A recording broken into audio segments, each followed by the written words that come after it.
Praise the Lord. എൻ്റെ holy സ്പിരിറ്റിൻ്റെ മറ്റൊരു മനോഹരമായ വീഡിയോയിലേക്ക് എല്ലാ പ്രിയപ്പെട്ടവർക്കും ഹൃദയപൂർവ്വം സ്വാഗതം.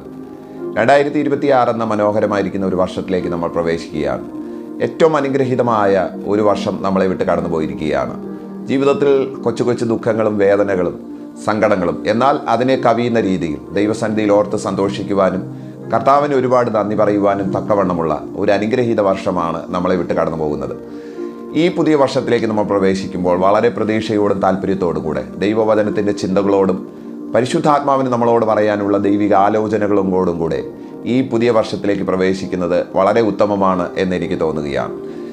എൻ്റെ ഹോളി സ്പിരിറ്റിൻ്റെ മാന്യ പ്രേക്ഷകരോട് സംസാരിക്കുവാൻ പരിശുദ്ധാത്മാവ് ഈ ആണ്ടിൻ്റെ ഒരു വാഗ്ദത്ത വചനമായി എനിക്ക് നൽകിയ ദൈവവചനം, അത് യാക്കോബ് എഴുതിയ ലേഖനം 5-ാമത്തെ അധ്യായം 7-ാമത്തെ വാക്യമാണ്. ആ വാക്യം ഇങ്ങനെയാണ്: കൃഷിക്കാരൻ ഭൂമിയുടെ വിലയേറിയ ഫലത്തിന് വേണ്ടി കാത്തുകൊണ്ട് മുൻമഴയും പിന്മഴയും അതിന് കിട്ടുവോളം ദീർഘക്ഷമയോടുകൂടെ ഇരിക്കുന്നുവല്ലോ. കഴിഞ്ഞ വർഷങ്ങൾ നമ്മുടെ ജീവിതത്തിൽ ഒരുപാട് കാത്തിരിപ്പുകളുടെയും ഒരുപാട് പ്രതീക്ഷകളുടെയും ഒക്കെ ഒരു ആണ്ടായിരുന്നിരിക്കാം എന്ന് ഞാൻ ചിന്തിക്കുകയാണ്. എന്നാൽ പുതിയ വർഷത്തിലേക്ക് 2026 നമ്മൾ പ്രവേശിക്കുമ്പോൾ പരിശുദ്ധാത്മാവ് എൻ്റെ ഹൃദയത്തിൽ നിങ്ങളോട് സംസാരിക്കുവാൻ തന്ന ദൈവവചന ഭാഗം ഇതാണ്: ഒരു കൃഷിക്കാരൻ തൻ്റെ വിലയേറിയ ഫലത്തിന് വേണ്ടിയിട്ട് ഒരു മഴയ്ക്കായി കാത്തിരിക്കുന്നത് പോലെ തീർച്ചയായും ഈ ആണ്ടിൽ നിങ്ങൾക്കൊരു വലിയ ദൈവപ്രവൃത്തിയെ നിങ്ങളുടെ ജീവിതത്തിൽ സ്വീകരിക്കാനായിട്ട് കഴിയും.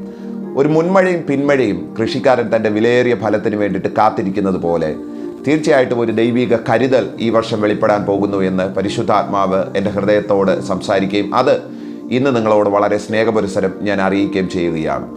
ഈ 2026 ഏറ്റവും വലിയ സവിശേഷത എന്തായിരിക്കുമെന്ന് എന്നോട് ചോദിച്ചാൽ, പരിശുദ്ധാത്മാവ് എനിക്ക് നൽകി തന്ന ദൈവവചനത്തിൻ്റെ വെളിപ്പാടിൽ ഞാൻ നിങ്ങളോട് പറയുന്നു, ഈ വർഷം ദൈവിക കരുതലുകളുടെ ഒരു വർഷമായിരിക്കുമെന്ന് ആത്മാവ് എൻ്റെ ഹൃദയത്തോട് ദൈവവചനത്തിൻ്റെ വെളിപ്പാടിൽ സംസാരിച്ചത് ഞാൻ ഇന്ന് നിങ്ങളോട് വളരെ ആദരപൂർവ്വം പറയുകയാണ്. ജീവിതത്തിൽ ഒരുപാട് കാത്തിരിപ്പുകളിലൂടെയാണ് നമ്മൾ കടന്നുപോയത്. കഴിഞ്ഞ ആണ്ടിൽ നിങ്ങൾ ഒരുപാട് സംഗതികൾക്ക് വേണ്ടിയിട്ട് കാത്തിരുന്നിട്ടുണ്ടാകാം. എന്നാൽ അതിൻ്റെ ഫലം വിളയാൻ പോകുന്നതും അതിൻ്റെ ഫലം കൊയ്യാൻ പോകുന്നതുമായ ഒരാണ്ടാണ് 2026 എന്ന് പറയുന്നതിനകത്ത് അല്പം പോലും സംശയമില്ല. ഒരു മുൻമഴയും പിന്മഴയ്ക്കും വേണ്ടിയിട്ടാണ് കൃഷിക്കാരൻ കാത്തിരിക്കുന്നതെന്ന് യാക്കോബ് അപ്പോസ്തലൻ പറയുകയാണ്. പഴയ നിയമത്തിൽ വളരെ പ്രധാനപ്പെട്ട ഒരു ചിന്തയാണ് യാക്കോബ് ഇവിടെ നമ്മളോട് പറയുവാനായിട്ട് ശ്രമിക്കുന്നത്. പഴയ ഇസ്രായേലിൽ അഥവാ ജലസേചന സംവിധാനങ്ങൾ അധികമില്ലാതിരുന്ന ആ പഴയ പലസ്തീൻ്റെ നാടുകളിൽ അവിടെ കൃഷിക്ക് വേണ്ടിയിട്ട് ആ കൃഷിക്കാരൻ കാത്തിരിക്കുന്നത്, അല്ലെങ്കിൽ ആ ഭൂമിയെ കൃഷിക്ക് യോഗ്യമാക്കി തീർക്കുന്നത് ജലസേചന സംവിധാനങ്ങളില്ലായിരുന്ന ആ കാലഘട്ടത്തിൽ ഒരു മഴ ആ മണ്ണിലേക്ക് പെയ്തിറങ്ങുമ്പോഴാണ് തീർച്ചയായിട്ടും ആ കൃഷിയിടം അല്ലെങ്കിൽ ആ മണ്ണ് കൃഷിക്ക് അനുയോജ്യമായി തീരുന്നത്. അതോടൊപ്പം തന്നെ ഒരു പിന്മഴയും അവർക്ക് അനിവാര്യമാണ്. അടുത്ത ഒരു കൊയ്ത്ത് നടക്കുന്നതിന് മുമ്പ് ഒരു ചെറിയ ചാറ്റൽ മഴ, അതിനെയാണ് പിന്മഴ എന്ന് പറയുന്നത്. അത് നടക്കുമ്പോഴത്തേക്കും ആ ഫലങ്ങൾ അത് കൊയ്യുന്നതിന് യോഗ്യമായി തീരുകയാണ്, അല്ലെങ്കിൽ വിളഞ്ഞ് അത് ഏറ്റവും മെച്ചപ്പെട്ടതായി തീരുകയാണ്. ഈ രണ്ട് മഴയും വാസ്തവത്തിൽ ഒരു കൃഷിയിടത്തിന് അനിവാര്യമായിരിക്കുകയാണ്. എന്തുകൊണ്ടൊരു മുൻമഴ ആവശ്യമായിരിക്കുന്നു എന്ന് ചോദിച്ചു കഴിഞ്ഞാൽ, ദീർഘനാളുകൾ കൊണ്ട് വിതയും കൊയ്ത്തുമൊന്നുമില്ലാതെ ഡ്രൈ ആയി കിടന്ന, വളരെ ഊഷരമായി കിടന്ന ആ ഭൂമിയിലേക്ക് മഴ പെയ്തിറങ്ങുമ്പോഴത്തേക്കും ആ ഭൂമി കൃഷിക്ക് യോഗ്യമായി തീരുന്ന ഒരു മണ്ണായി തീരുകയാണ്. നമ്മുടെ ജീവിതത്തിൽ തീർച്ചയായിട്ടും അങ്ങനെ ഒന്ന് ഈ ആണ്ടിൽ സംഭവിക്കാൻ വേണ്ടിയിട്ട് പോവുകയാണ്. ഒരു ദൈവിക കരുതലിൻ്റെ ഒരു മുൻമഴ നിങ്ങളുടെ ജീവിതത്തിൽ പെയ്യാൻ വേണ്ടിയിട്ട് പോവുകയാണ്. ഈ മുൻമഴ ഇസ്രായേലിയരോട് പറഞ്ഞിരുന്നത്, അല്ലെങ്കിൽ ദൈവത്തിൻ്റെ ജനത്തോട് പറഞ്ഞിരുന്നത്, ഒരു ഡ്രൈ സീസൺ അവസാനിക്കാനായിട്ട് പോവുകയാണ്. ഈ മുൻമഴ പെയ്യുമ്പോഴത്തേക്കും ജനം വളരെയധികം സന്തോഷിച്ച് ദൈവസന്നിധിയിൽ ഉല്ലസിക്കാറുണ്ട്. കാര്യം എന്താണെന്ന് ചോദിച്ചു കഴിഞ്ഞാൽ, ദീർഘദിവസങ്ങൾ കൊണ്ട് അവരുടെ പാടങ്ങൾ വിണ്ടുകീറി ഏറ്റവും തകർന്ന് തരിപ്പണമായി, അല്പം ഒരു തുള്ളി വെള്ളം പോലും ഇല്ലാതെ ആ മണ്ണ് വളരെ ഉപയോഗശൂന്യമായി കിടക്കുകയാണ്. എന്നാൽ ഈ മുൻമഴ പെയ്യുന്നതോടുകൂടെ ആ മണ്ണ് കൊയ്ത്തിന് വേണ്ടിയിട്ട് വിതയ്ക്ക് വേണ്ടിയിട്ട് പര്യാപ്തമായി തീരുകയാണ്. ഇന്ന് ഈ ദൈവവചനം കേൾക്കുന്നവരോട് വളരെ സ്നേഹത്തോടുകൂടെ പറയുന്നു, നിങ്ങളുടെ ജീവിതത്തിൽ ഒരു മുൻമഴ പെയ്യാൻ വേണ്ടിയിട്ട് പോവുകയാണ്. എന്തോ ഒരു കാര്യത്തിന് വേണ്ടിയിട്ട് ദൈവത്തിൻ്റെ ഒരു പ്രവൃത്തി നിങ്ങളുടെ ജീവിതത്തിൽ വെളിപ്പെടാൻ വേണ്ടിയിട്ട് പോവുകയാണ്. നമുക്കറിയാം, ഇസ്രായേലിൻ്റെ ചരിത്രത്തിൽ പലയിടങ്ങളിലും ദീർഘനാളുകൾ അവർ ക്ഷാമത്തിലൂടെ പോയത് നമുക്ക് കാണാനായിട്ട് കഴിയുന്നുണ്ട്. ദീർഘാണ്ടുകൾ അവർക്ക് മഴയില്ലാതിരുന്ന ഒരു കാലഘട്ടത്തെക്കുറിച്ച് വേദപുസ്തകത്തിൽ പഴയ നിയമത്തിൽ പലയിടങ്ങളിൽ നമുക്ക് കാണാനായിട്ട് കഴിയുകയാണ്. ആ കാലയളവ് മുഴുവനും ഇസ്രായേലിൽ കാത്തിരുന്നത് ഒരു മുൻമഴയ്ക്ക് വേണ്ടിയിട്ടാണ്. ഇന്ന് ഞാൻ നിങ്ങളോട് പറയുന്നു, നിങ്ങളുടെ കഴിഞ്ഞ ആണ്ടുകൾ കുറേ ആയിട്ട് ഏതോ ഒരു ദൈവപ്രവൃത്തിക്ക് വേണ്ടിയിട്ട് കാത്തിരുന്ന് തളർന്ന് തകർന്നു പോയവരാണെന്നുണ്ടെങ്കിൽ ഈ 2026 തയ്യാറായിക്കൊള്ളുക. ഒരു മുൻമഴ പെയ്യാൻ വേണ്ടിയിട്ട് പോവുകയാണ്. നിങ്ങളുടെ ഡ്രൈ സീസൺ അവസാനിക്കാൻ വേണ്ടിയിട്ട് പോവുകയാണ്. ആ ഇടത്തേക്ക് ദൈവത്തിൻ്റെ മഴ, ദൈവത്തിൻ്റെ ചാറ്റൽ മഴ അല്ല, ഒരു പെരുമഴ തന്നെ നിങ്ങളുടെ ജീവിതത്തിൽ പെയ്തിറങ്ങാൻ വേണ്ടിയിട്ട് പോവുകയാണ്. ആ ഡ്രൈ സീസണുകളെ മുഴുവനും വെറ്റാക്കിക്കൊണ്ട് നനഞ്ഞു കുതിർത്ത് ഒരു വലിയ കൊയ്ത്തിന് വേണ്ടിയിട്ടും ഒരു വിതയ്ക്ക് വേണ്ടിയിട്ടും ജനത്തെ ദൈവം ഉത്സാഹിപ്പിക്കുന്നത് പോലെ ഈ ആണ്ടിൽ അങ്ങനെ ഒരു ദൈവപ്രവൃത്തി നടക്കാൻ പോകുന്നുവെന്ന് പരിശുദ്ധാത്മാവ് നിങ്ങളെ നോക്കി ഇന്ന് പ്രവചിച്ച് പറയുകയാണ്.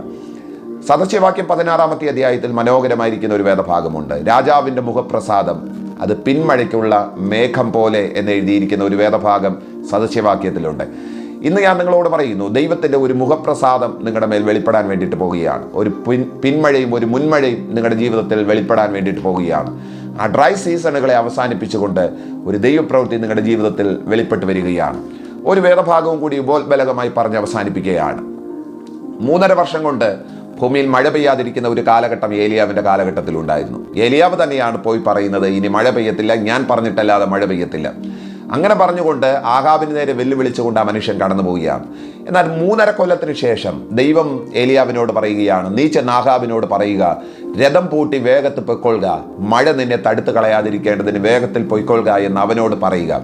എന്നിട്ട് നീ നേരെ കടലിന് അഭിമുഖമായി പോയി എൻ്റെ മുമ്പിൽ പ്രാർത്ഥനയോടുകൂടി ഇരിക്കണം. ആ മനുഷ്യൻ അങ്ങനെ തന്നെ ചെയ്തു.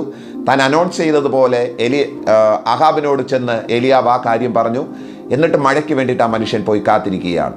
6 വട്ടം തൻ്റെ ബാല്യക്കാരനോട് ആ കടലിലേക്ക് നോക്കി അവിടെ എന്താ സംഭവിക്കുന്നതെന്ന് അറിയാൻ വേണ്ടിയിട്ട് ആ ബാല്യക്കാരനെ പറഞ്ഞേക്കുകയാണ്.